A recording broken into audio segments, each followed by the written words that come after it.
On this week's show, landlords demanding more than £10,000 rent in advance from tenants using a loophole with the new laws. We're going to be discussing all of your questions, and we're going to be answering them today in today's Q&A session.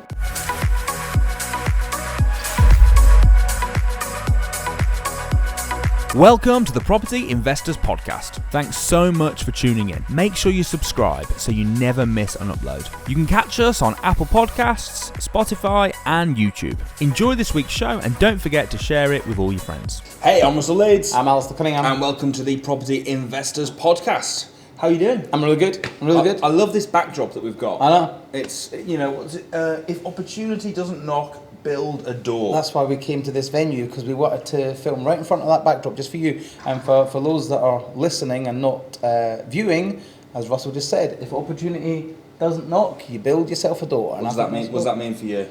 It means if opportunity doesn't knock, I'm going to build myself a door. Is that what it means? Give me an example of opportunity not knocking and you building a door. Why don't you give me an example and I'll tell you if that's the one I was thinking of. I'm not the one that was banging on about that backdrop just before we started filming. It was you. You said, "Oh, that's a great backdrop." I'm not quite sure what it means. If opportunity doesn't knock, build a door. Yeah, well, it's the same thing. I'm kind of confused by it as Maybe well. it means if you're not getting opportunities, it's because you don't have a door. Maybe it's because you're not looking for the doors. So, do you know what they say? When one opportunity closes, or when one door closes, another one opens. So yeah, but this is about building a door. Yeah, I wouldn't even be able to go, how about building a door? How do you build a door? You just buy a door, don't you? Just buy a door and put it up. But I do get, maybe it's go and find, if your opportunity is not working in your chosen circle, no, it's because the opportunity is not there. So go and build that opportunity and stick a door in front of it. Basically, we've got no idea what it means, but it sounds like a great motivational quote. So if you know what it means, comment below, show a little bit of light for us, because if opportunity doesn't, I don't know what it means. It's a bit bizarre, isn't it? Anyway, on the show. Yeah. So we're going to be talking about deposit schemes. Yeah. And so obviously, to give a little bit of background, I'm sure a lot of people will know this, but people felt that letting agents were taking the mickey and charging big fees to move tenants in, and tenants didn't have a choice. So the government changed the law a little while back to sort of stop that, cut back on the deposits. I believe that for a normal sized house, my house they actually still do take 6 weeks. Yeah. Because it over a certain amount of, I think if you're paying over 48 grand or 50 grand rent or something like that, they can basically charge a bit different more. rules. But anything less than that, I believe, is it 4 weeks? It's 5 weeks. 5 weeks. 5 weeks. 5 weeks rent. Yeah. Now, okay, so just a little over a month. Yeah. That you're able to charge, but there's go on. But also, agencies aren't allowed to charge fees anymore for so not just tenant. They're allowed to charge deposit, but that doesn't go to the agency. The agencies aren't allowed to actually charge fees for tenants moving in and all that sort of stuff anymore. So credit referencing tests and all that sort of stuff. So it can be a problem, but obviously the deposits go directly to the landlord. But yeah, it's 5 weeks. 5 weeks, unless there's a new scheme come out where you can pay like an insurance to the agency, and that will mean you only have to pay 1 week's rent. But you have to take out an insurance policy, and so that's what the landlords use for protection. But yeah, in most cases, you'll pay 5 weeks' rent. And what I'm seeing a lot of now, speaking to a lot of letting agents, is even in HMOs. Like when you had your letting agency, what did you use to charge as deposits for HMO rooms? For HMO rooms, I think it was like 100 quid or something. Yeah, so it's very minuscule. Normally a week's rent, equivalent to a week's rent or just over a week's rent. But what's happening now with a lot of HMOs is they're now doing 5 weeks rent. All my HMOs, I will not let anybody move in unless they pay 5 weeks rent. Because what happens when you just take a week's rent off somebody, there's no skin in the game for them. They can wreck the room, they can steal the TV and they can do a runner, and they're going to lose 100 quid. It's just not worth it. You might as well take no deposit. So all my properties are 5 weeks. But now the great thing about me and you is we wear, and we've talked about this before on the show, we wear both hats. We are both landlords and we're tenants, so we can see both sides of the coin. Yeah. Now this loophole they've used on me, and they've used on you. Yeah. So basically, what the loophole is that they are charging you. You're having to pay rent in advance. Yeah. So the last place I was at, I had to pay 6 months rent up front, Which is a lot of money. which is a lot of money. Yeah. But then I had to stay on top of the deposit. Yeah. So I had a 6-week deposit. Yeah. And then 6 weeks rent up front. Yeah. But on top of that, I had to stay 3 months in advance at all times. Really? Yeah. So Wow. so once it got to so basically I can't remember the dates exactly right, but let's say I moved in January. In January I paid 6 weeks deposit, 6 months rent. That then takes me through till June. But then in March, you got to pay. I had to pay another quarter, another 3 months rent. Wow. So So I you're always essentially got 6 months rent in the back pocket. between 3 to 6 months. Yeah. Yeah. Well, as soon as I get to 3 months, bang! I have to pay another. It's the exact same as what happened when I moved into my new apartment.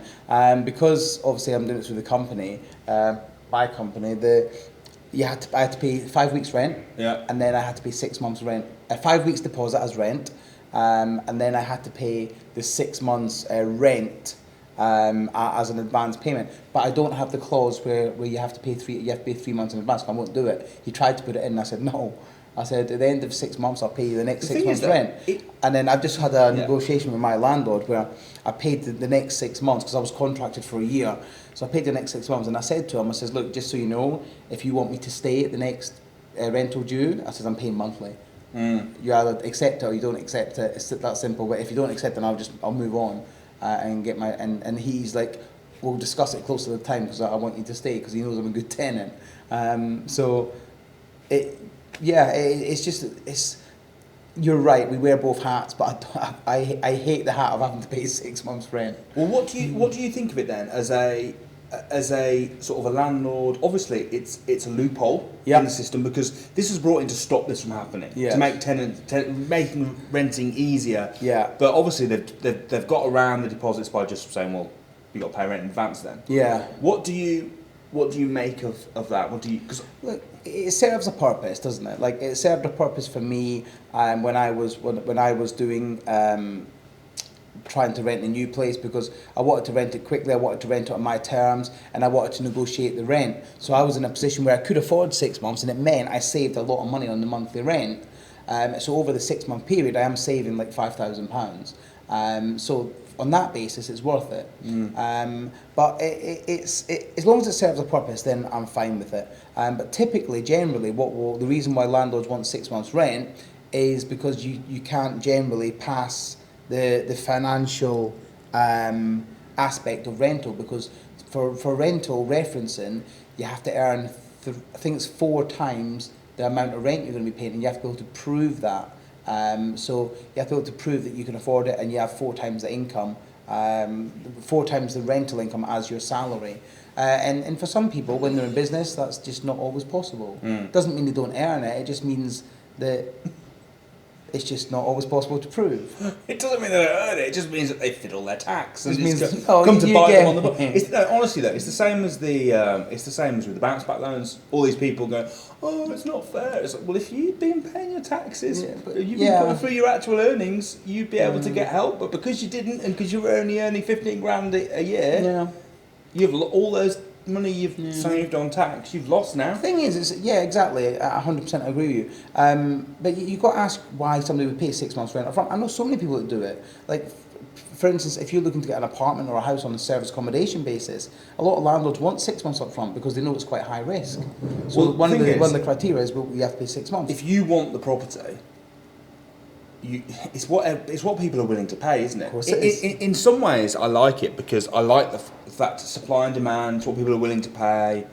You know, was the law in the first place cutting back the deposits? Because at the end of the day, you can do a lot more damage. Let's say the average rental's what, 800 quid. Yeah. You can do a lot more damage to a property than 800 quid. Of course, yeah. 800 quid really. Not a lot. It's not going to cut the mustard, is No, it? it's If you wreck the carpet, if you damage the, it's not. You still have recourse for that. So if you've just moved out of a house, so the house you've just moved out of, what was the deposit you had to pay on that? Do you know? I think it was about 8.5. So about £8,500. So your £8,500 deposit on that property, you could very quickly like spend that and like that's a lot of damage. Let's just say you damage the marble worktops in the kitchens. That's thousands, I know. right? So that's thousands, okay? But the landlord could still come after you on a personal level afterwards. If that doesn't cover it, the landlord could still come after you afterwards and say, "Hey, Mr. Leeds, you've paid a deposit of 8,000. That's covered 50% of the work, but there's still £8,000 worth of damage left in that property. So you need to pay me that, or I'm going to take you to court."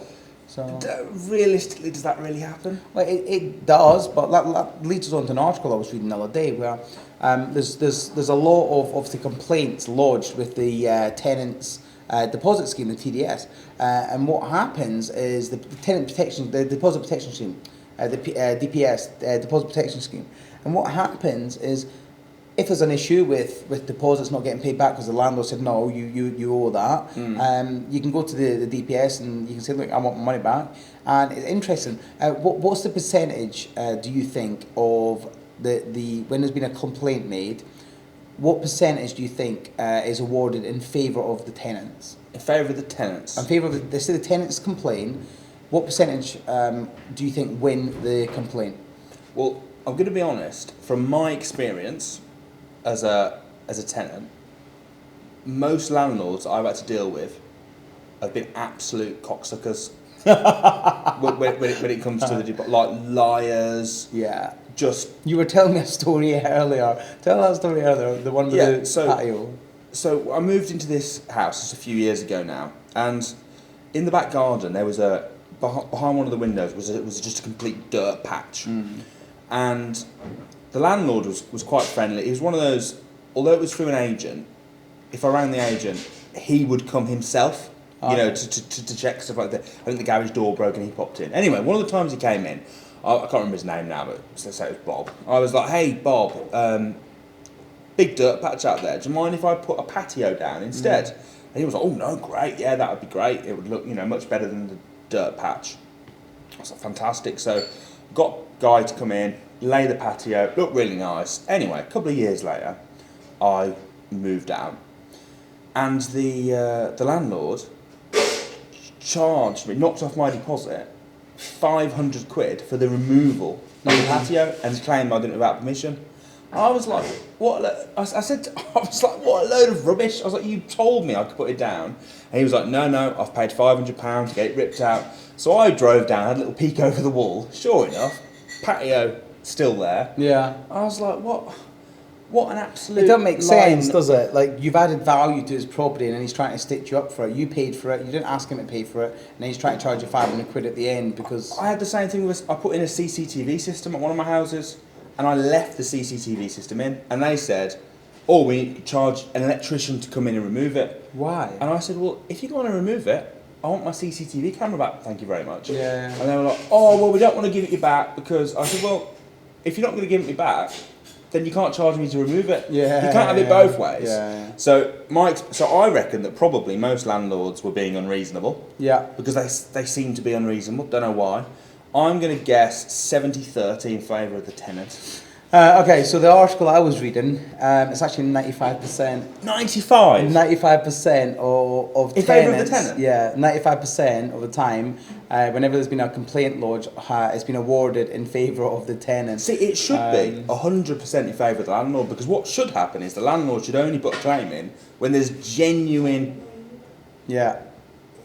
When there's genuine sort of damage or Yeah. problems or whatever. Yeah. So that is just... It's ludicrous, isn't it? It is. And it means like landlords are just being a little bit, as you say, cocksuckers. I mean, that probably should be the title of this. The Property Investors Podcast thinks most landlords are, can we think of a better word than cocksuckers? Maybe that's a bit too harsh. It's a bit too harsh. I don't Most know. We'll leave that to landlords- David. We'll let you come up with that thumbnail. But yeah, do you know what? I agree. I think 95%.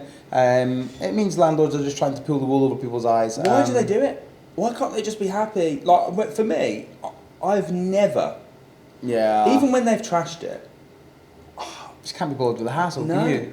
I have it as well. Just get them out, get them someone in. move on, innit? Yeah. Move on. I don't It's get what it. it is. It's what it is. but- Tight-fisted. I mean, that's why they get their reputation from. I know. Listen, we're big advocates of landlords. We Do it are right, landlords. Do it right. Yeah. Don't be money grabbing. Treat your tenants with respect. Don't try and. Do you know, just this week, right, I've moved 5 tenants in to one of my new properties, and when I say I've moved them in, I've done the paperwork and they're all moving in over the next couple of days, but they've done key handover. And they're lovely. They're all lovely. They've all paid the deposits. They're all paid the first month's rent. They're all lovely people, lovely young young ladies and young guys that are all moving on into the world of business and stuff. And I met them all, got to know them, got to understand what they want out of the property for the year, and just you build that rapport, that relationship with them. And if you do that and look after and become a good landlord, what have you got to worry about? The thing is, your tenants are your customers. Of course, yeah. You know, any other business, if you've got customers, you treat them with respect. But for some you don't try and stitch them up, do you? Maybe we've become jaded. I'm actually really glad that I'm a tenant landlord, because then... Unless you see, doesn't it? You do see, and you it does give you a view from both sides, and you can relate more. I can relate more to the tenants because I am a tenant. Yeah. You know, I do Is think... what it is. All right. There you go. I think that's a really interesting article. So there you go, guys. So if you are a landlord, make sure that you don't go to... that is a bit shocking, though, that they're ruling in favour of the tenant. Yeah, well, obviously, they obviously look into it, but it's like anything, the consumer will always win, won't they? Like the greedy landlords, that's what they see in it, greedy landlords. I do think that's wrong, the way the government looks at it with tenants' rights. And listen, I think we're saying the landlords take the mickey. Tenants take the mickey even more. Oh, I agree with that. But is what it is. Just what is wrong? What is wrong with this society, man? We just want to love one another. Come here, you. Come on. Oh. And on that bombshell, it's time to end. It's time to end. Yeah.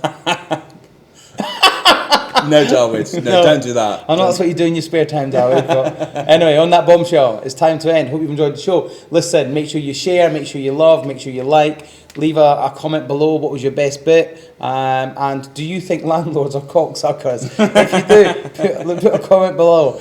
Listen, we're big advocates of both landlords and tenants, but you've got to do it right. And guys, remember, I'm going to leave you on this pearl of wisdom. If opportunity doesn't knock, build a door. Boom.